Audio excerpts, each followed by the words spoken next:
So at the moment we have time. Time is free at the moment. If you have time, you need to find a space and gather resources, such as if you can find a free space and you have free time, you have free sunlight, you have free water, and if you think and get resourceful and educate, you can make compost in 18 days that can be on your garden that can be totally free. So time, space, and thinking can bring you everything you need. Got 4 eggs today from the astrolorps after a month of no eggs.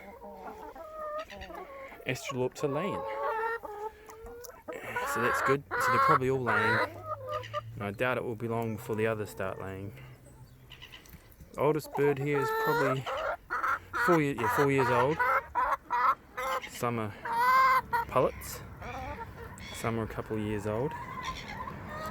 There's probably only 2 that are 4 years, so I should start getting way over 10 eggs soon.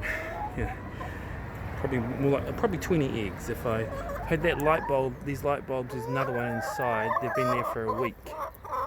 Another one inside that coop on the right. So over a week of getting the lighting above 12 hours. It's only getting 11 now, which is why they stopped.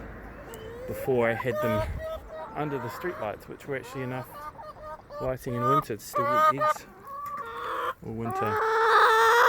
So I've dug this pile up and they're digging. There is some worms in there. The worms came up because it did rain yesterday, but the worms come up when, and there's a lot of worms in this garden, when there's water here, because this drains downhill into here, and if there's enough water, the worms just come to the surface and get eaten, feeding my chickens. And the worms eat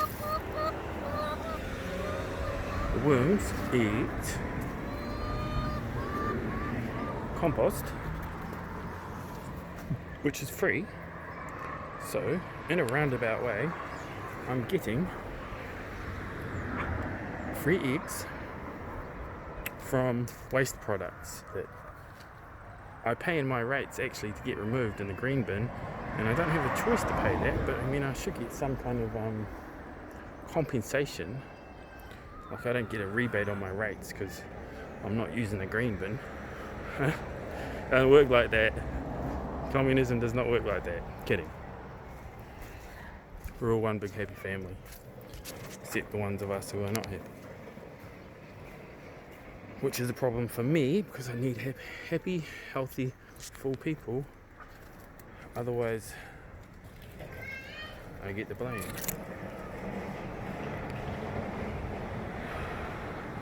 Clear blue skies, natural clouds. And I'm standing on me self-seeded, there's some chickweed. There's a kale, I could move that and it'll grow into a nice healthy kale. There's a lot of kale. What else have I got? A stingy nettle, very high in iron, it's good tea. I let that self-seed. Now this would be a weed.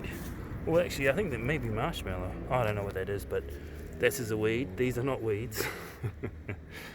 Chickweed is not weed. It's not a weedy garden.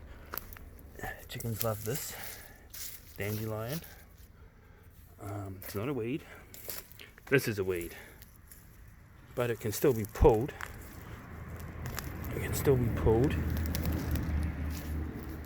And the chickens will still eat it. And it is repairing the soil. Because the soil's loose, it's this type of plant will grow to give the soil some structure, which it needs. Yeah. Oh, these kales are really grown. And I didn't water these or anything. I watered them after they had grown, but I didn't water them. I watered them by choice to maybe speed it up a bit, but I didn't plant them. I didn't water the seeds or anything. The rain did that. It's nice and damp in here, so hopefully this chicken food's going to grow. Swedes going to seed. I hope they go to seed. I'm still learning about that. They're all different. So are they going to pollinate each other? Do they need bees to pollinate the seeds?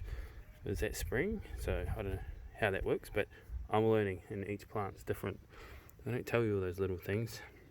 A lonely celery, probably going to grow quite well now. It's been covered in here by other plants, so it has had some shade, and it's still got some shade now, even from these I don't even know what this is, because it didn't even produce a fruit or anything. It was just leaves. Maybe it was from some kind of seed I had that was mixed in with it, but the leaves have been great. It's brassica anyway, great for the chickens.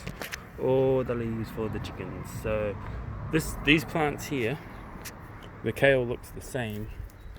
So I've got the kale one here. It hasn't been forgotten a little bit, hasn't been picked that much. So this kale in spring at some stage, these grow for 2 years, I believe. This whole garden will be looking like that. It'll be looking a treat.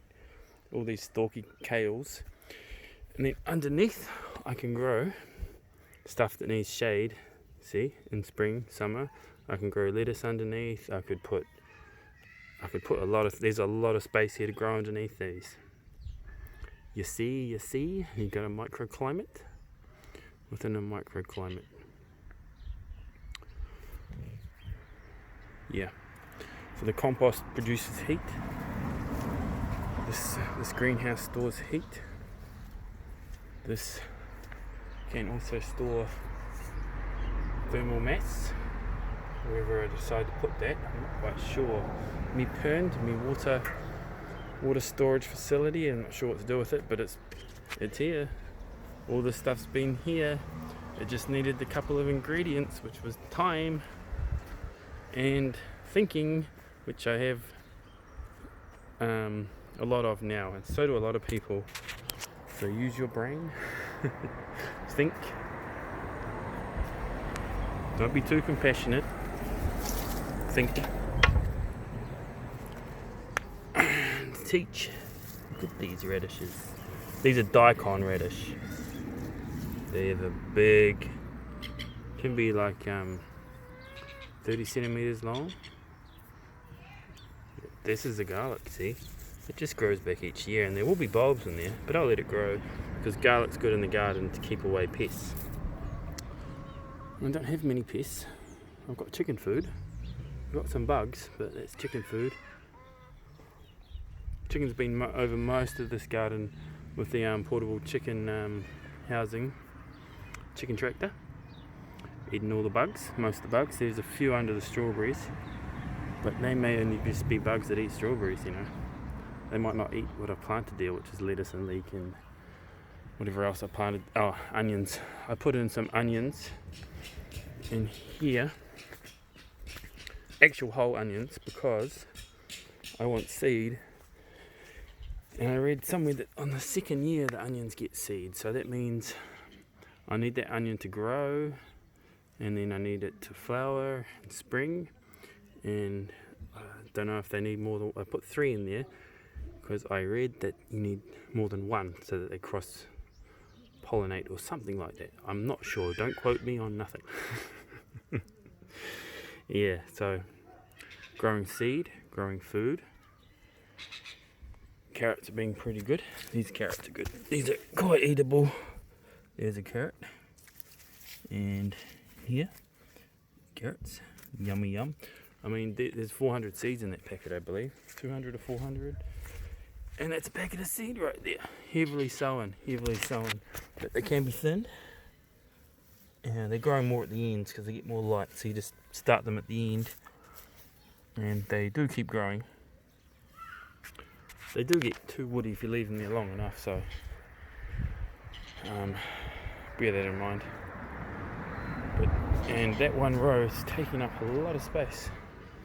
And secret, it is providing a wee bit of shade for the spinach, which doesn't like. This is actually sugar beet, I believe. Doesn't like too much sun. Hey Mel, here's one of me cats. Hey Sophie darling.